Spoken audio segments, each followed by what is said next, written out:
Heyo everybody, it's Omnidog from Omnidog's Vault, here to tell you what I consider my favorite books the first half of 2020. Thank God half of 2020 is over with. I'm going to be very glad to see this year in the rear view mirror in my car. Just forget it. But one thing that hasn't changed, somehow we're still getting good comics, so that's good.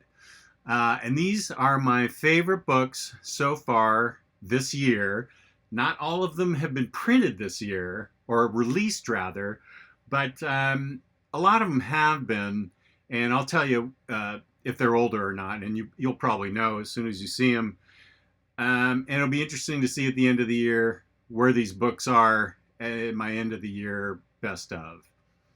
So we'll start out with my favorite book, and let me get the pronunciation correct. Stepan Shayich, Harleen. What a magnificent beast of a book. It's not really a beast, it's really thin. But he does an incredible psychological profile on what Harleen was like before she met the Joker. It is fantastic, and it is involving when she does meet the Joker, how the romance eventually evolves. It deals very much with her as a whole person and not just a jokey sidekick. There is conflict, of course, within her, and Stepan Shayich nails it. He gets the most complex relationship and gets it really down, digs in, and really explains it all. I am extremely happy with this book because, of course, we all know he can draw. This is not a secret. He is a fantastic illustrator. Holy smoke, what a writer. This book is just brilliant. I am very happy to read this. And I also read Sunstone, and I also read is it Ravine? I've also read Ravine, and I like those. I really, really want him to write a Poison Ivy, Pamela Isley type story. But anyway, Harleen is my top book so far for the first half of 2020. Second book, now you guys are going to have to get over yourselves. I'm going to do a whole video on this and tell you guys to ignore this label, young adults from DC.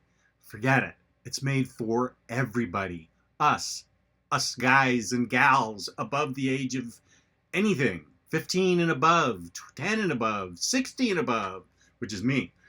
Superman Smashes the Klan. Fabulous book. Jean Lun Yang with art by the fantastic Gurihiru,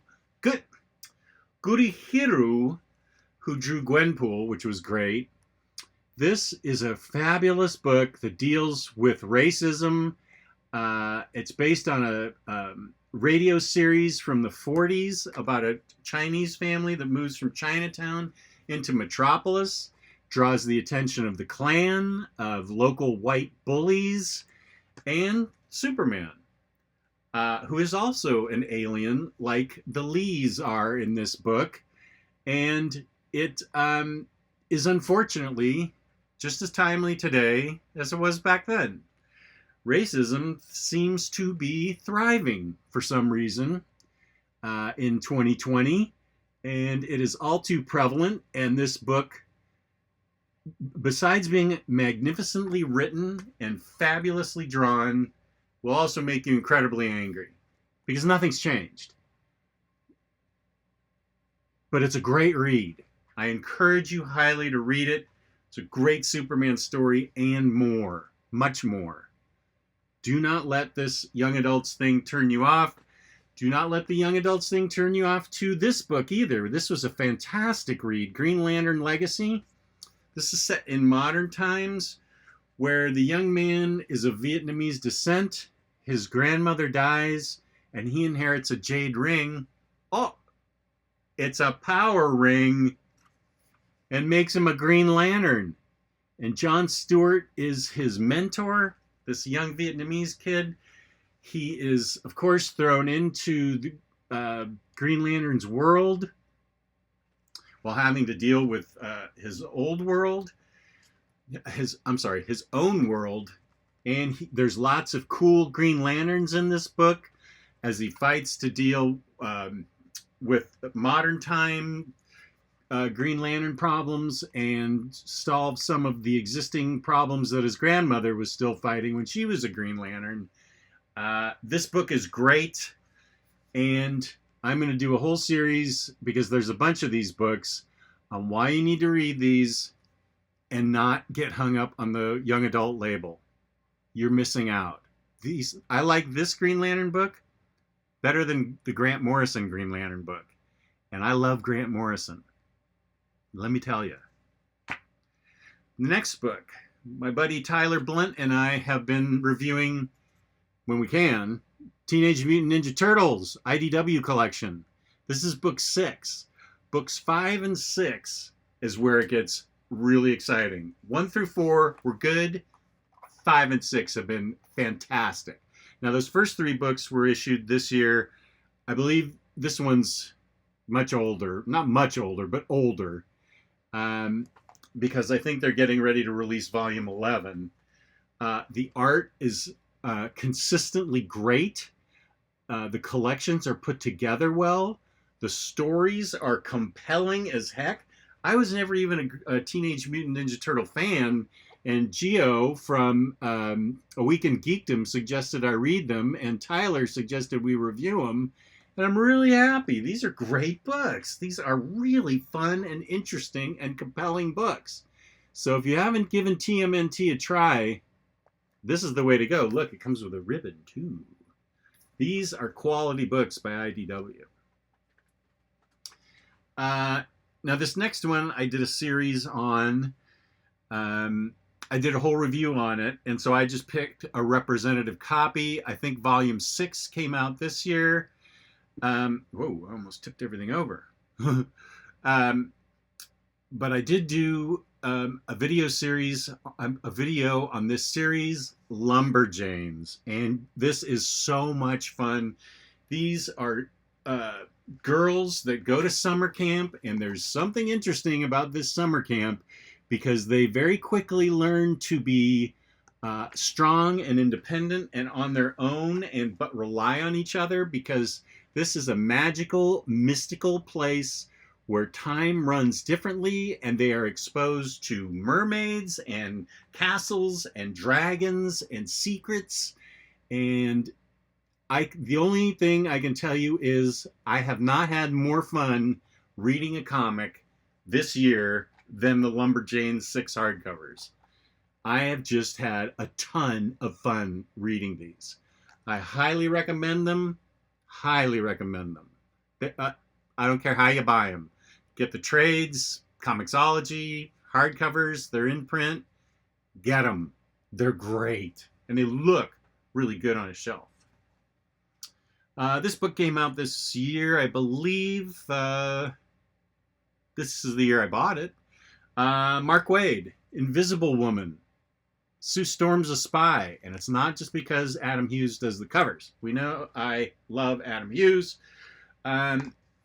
The inside art is really good, and Mark Waid knows how to write. Let's just give it to him. He knows what he's doing, and Sue Storm is a very cool spy in this book.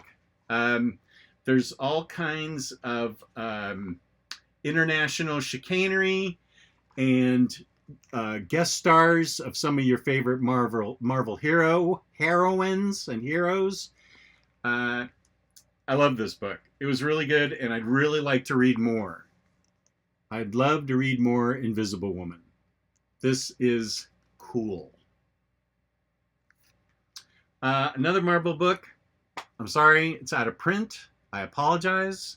Read it on Comixology, or get the trades, or loan it and don't give it back to a friend. I'm sorry. I had no idea when I read it this year that it was out of print so badly. But this is a good book. Moon Knight is becoming one of my favorite Marvel characters. He's very, very complex and interesting. I also read the Bendis. I'm sorry, not the Bendis. The Warren Ellis Moon Knight. It was great too. But this Jeff Lemire Moon Knight is excellent. Excellent art. Very well written by Jeff Lemire, which should be no surprise to people. But I'm sorry it's out of print. Try and find it another way. And maybe it'll get reissued. I don't know. But I dug it. It was good. I don't think I reviewed it because it was out of print. I didn't want people to feel bad. If I made you feel bad, I apologize. But I have it and you don't. Oh, no, I'm sorry. I didn't mean to say that. Brian Michael Bendis shouldn't be writing Superman. He should be writing Batman. This book was great. Batman is so well done by Brian Michael Bendis. He even has guest stars such as Jonah Hex, Green Lantern, Cyborg, Hawkman and Hawkgirl, or Hawk People from Thanagar. The one knock, some people say he's not in character because he talks a little bit too much. I can live with that. When he's not saying let's go get ice cream at the park, Johnny. He's saying important stuff. And if he's a little too chatty, I can live with that. It's what he's saying is interesting, and the story's very deep, very cool and interesting. And I really think that this came out this year. Excuse me a sec, I'm getting a little dry. This came out this year, and it's the best Batman book of the year so far. I'm not kidding. Bendis knows how to write Batman. I haven't read his Superman yet, so I don't know. Speaking of Batman, now these books are old, and I don't know, I didn't even own them until this year. I don't know why. They are now for me, the two best Batman books I've read besides Dark Knight Returns in year one. But I think these are better than year one. But these are older. Jeff Johns and Gary Frank's Earth 1, Volume 1 and 2. These are great. I mean, these are the two best Batman books I've ever read. The artwork is stellar. Gary Frank is of course a fabulous illustrator, and Jeff Johns just knows how to write. That's just flat out true. I don't know why it took me so long to read these. You've probably already read them, but I read them this year, so they count so far. These are the two best Batman books besides Dark Knight Returns in my collection, in my opinion. It's my opinion. So, I mean, you can argue about it, but I won't listen. So the next book is a biggie. This is hard to find too. I'm sorry. You're going to have to look for the trades for this. That is Sixth Gun. This is the Gunslinger edition. And it comes in a slipcase. I did a review on this like I did on Lumberjanes. I did a review on the whole series of Sixth Gun. 6 guns that have supernatural powers, and the ghouls and fiends and regular old people that are trying to find all the guns and prevent hell taking over Earth. Or I forget whatever the implications are now, but it's not good. You need to have all 6 guns. You put them together. I think you can raise an army of the undead. Blah, blah, blah. You know the story. It's great, though. What a great supernatural Western Cullen Bunn has written. The art is fabulous. Characters, rich and detailed. I can't say enough about this book. However you can get it, the trades are fine. I like the oversized format, but wonderful book. Love this book. Watch my review on all 6 books, and I bet you'll become a fan too. Now the next one, I generally am not a fan of people who are too talented. Like, they can draw and they can write. Who the hell are these people? Why? I can't draw, I can't write. How come they get to do both? I gotta hand it to her. Joelle Jones knows how to do both. Ladykiller came out this year, and it's fabulous. What a great book this is. It's an older series. It's about a woman in the 50s, early 60s maybe, who's an assassin. She's a suburban mom and wife, an assassin. And Joelle Jones just has a perfect touch with this writing, with this couple, with these people. It is remarkably well done. And of course, I can't say enough about Joelle Jones' artwork. She's brilliant. So Ladykiller ends on a big cliffhanger. I'd love to know more. I really want more. So maybe I should just do a whole, well, I mean, I don't know if I can do a review on just this book. Maybe I can. What the hell? It's my channel. I'll do whatever I want. Anyway, you guys need to pick this up. Ladykiller, trade paperback or giant library edition from Dark Horse. Comes with a ribbon. Great book. Joelle Jones hits it out of the park. Okay, the next one is also by Brian Michael Bendis, who actually turns out he can draw too, damn it. It's Pearl. There's 2 volumes to it. And Pearl is about a woman, an albino Japanese tattoo artist, who also has been recruited by the Yakuza because it turns out she's a great assassin. She's also a fabulous tattoo artist, and the two go hand in hand when the story eventually ends up in Japan. It starts out in San Francisco, ends up in Japan. Great book. I love Brian Michael Bendis' writing in this book. I love Michael Gaydos' artwork. They teamed up again after Alias. And her face also has tattoos on it that she drunkenly put on them that mean something. But because she's an albino, only when she gets flushed with emotion do the tattoos ever show up. So that's another part of this really cool series. So, Pearl. Check it out.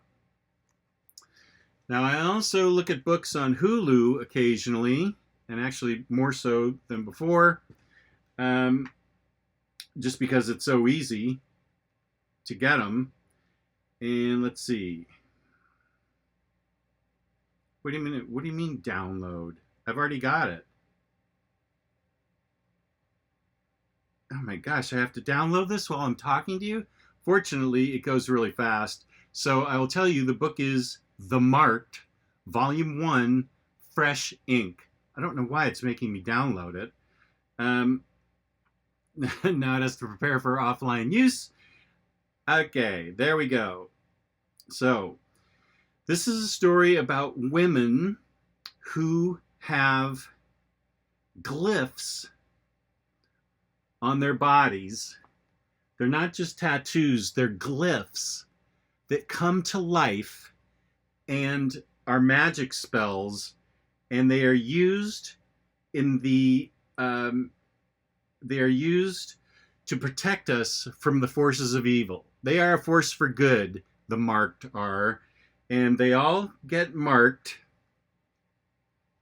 and they all use their glyphs for good until one day one of them doesn't. And that's where the conflict begins.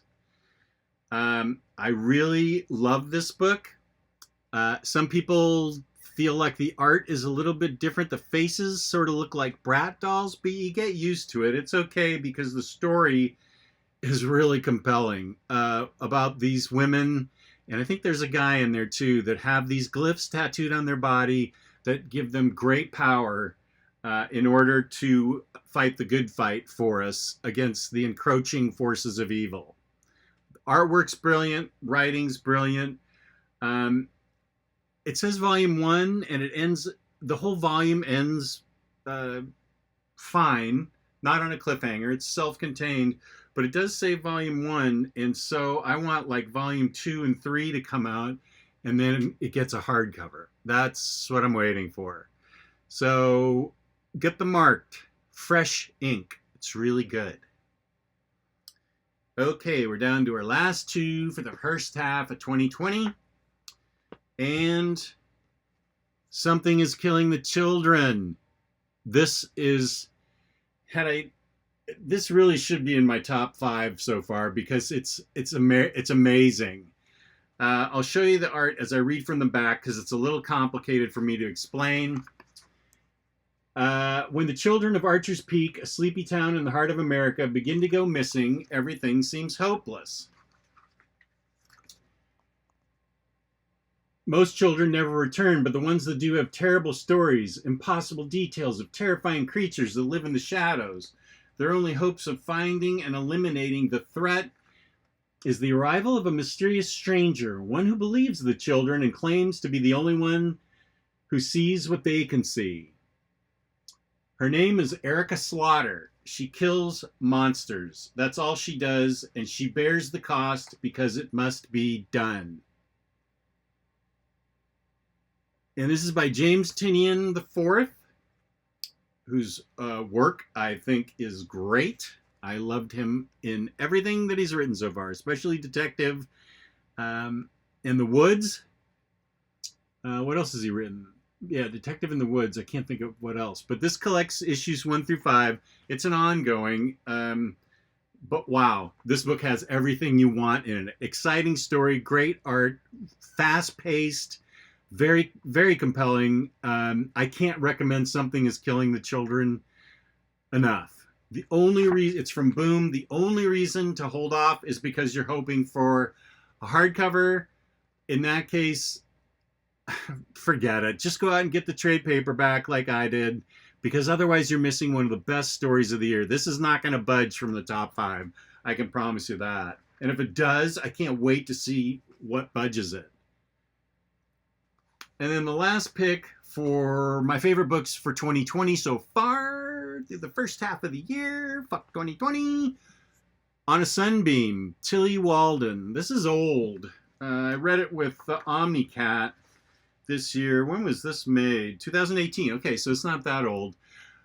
I'm not even sure I can describe it right, but there are 2 stories being told at the same time in this book. One is on the ship Sunbeam, set in the future, where this crew, a woman on this crew, goes to planets on the outer edges of the known galaxy, rehabilitates these planets so they can put in new apartments and condos and things. So if there's a billion-year-old church on that planet that's been decayed, it's now property that needs to be cleaned up and retrofitted, and it's part of her job to clean up these old decayed buildings that exist out on the other edge of the galaxy. The other part of the story is what she did before this when she was in boarding school, and she fell in love with a girl, and it plays into the other story because she loses touch with the girl, and through her job on the Sunbeam, she wants to reconnect with a girl who lives in a very dangerous part of the galaxy. I cannot recommend this book enough. Tillie Walden is a genius. She's extremely young, talented, gifted. I don't know if she's nice in person, but she probably is. She just has it all. She knows how to write and draw you in, make you feel emotion, make you feel for the characters. Hi-yi-yi, this book is great. I've also read Spinning and the other book about the drive. Wait, what is that book? Just a sec. Are You Listening? Yeah. So I've read all 3, and this is my favorite of the 3. I highly recommend. It's also available as a paperback if you don't want to get the hardcover and get the cheaper paperback. It's also available as a paperback. So those are my favorite books, first half of 2020. Thank you to my fans. We are getting close to 5,000 subscribers. I didn't even think I'd get 10 the day that I started this channel. So here's to you. Thank you. This is Cranberry Juice and Club Soda. Thank you so much. Feel free to subscribe, like the video, and please leave a comment. Tell me what your favorite books have been so far. I'm interested in that. And maybe I'll get a tip that I haven't heard about a book and that I need to read. So feel free to leave a comment and subscribe and like and la-di-da-di-da. So thank you for participating by watching. And I'm really starting to ramble now. So peace and love. Peace and love.